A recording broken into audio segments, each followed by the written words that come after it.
Hey, Sammy, welcome back to Called to Be Different, Reflecting Christ. Today, I wanted to talk about something that, honestly, me and my husband were talking about, and that's the two nonsensical arguments from two very popular Protestants.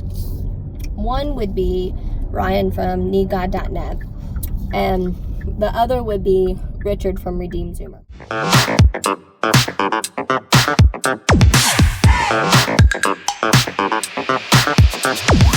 With Ryan from NeedGod.net, he says that we gotta check it with the Bible, yo. Don't check it with the church fathers, no. Or whatever his ridiculous little saying is. To me, I just want to say it's nonsensical because I'm very confused at what you think the early church fathers were checking with. Like, they weren't just making this stuff up out of thin air.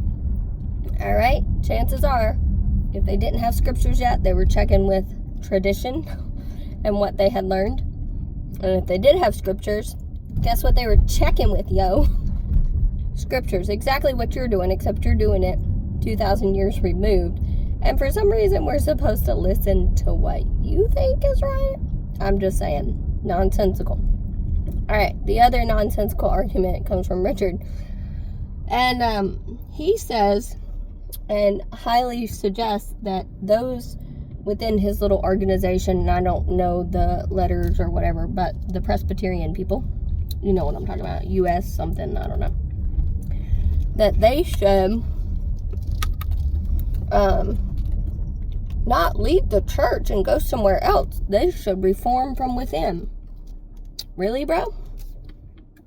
Where did your people go? Well, that's right. They left the Catholic Church. Instead of reforming from within, they dipped out and still are protesting to this day. So, again, nonsensical.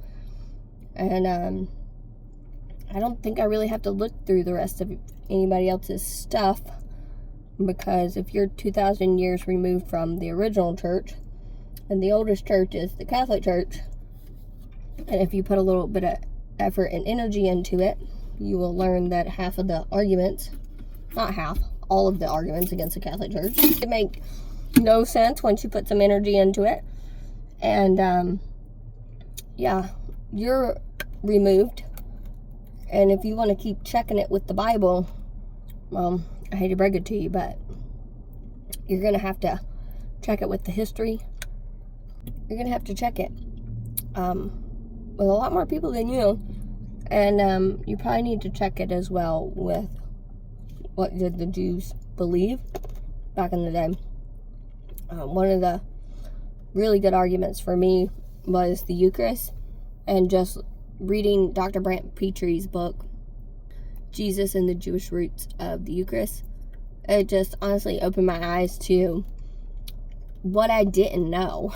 And that's really just how they viewed the Passover, and how they actually performed the Passover. How would I know? I don't live in that time zone.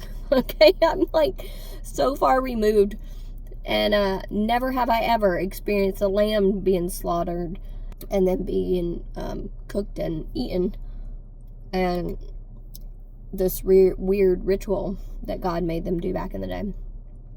So what do I know? You know, I can check it with the Bible all I want, but when I'm that far removed from that kind of information and that time in history and that time in culture, then it's not really going to help me to check it with the Bible, because now I'm going to have to put a lot of my life prepositions on these events, and I'm going to use the things that I've been subjected to in my lifetime as ways to explain certain things, and that's just natural. And so I think the more logical thing to do is for us to check it, not only with the Bible, but also with the history, also with the tradition, also with the magisterium. Let's check it with the church that Jesus Christ actually made, and then let's quit making YouTube videos.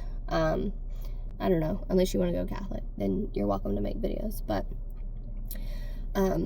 you know, Redeemed Zoomer just came out with his contradiction video, and Amy Gray, if you guys have not seen her, go type her in, Amy, A-M-Y, Gray, G-R-E-Y. She did by far the most educational and cohesive explanation against his contradictions, and she's just so incredibly smart. I love listening to her videos, but she has, I don't know, like 2,000 followers or something. She deserves way more than that. But I'm sure he will never answer her because, one, she makes the most sense, and two, she doesn't have as many followers as all those big times, and not gonna lie, I'm pretty sure this young kid's in it for the money.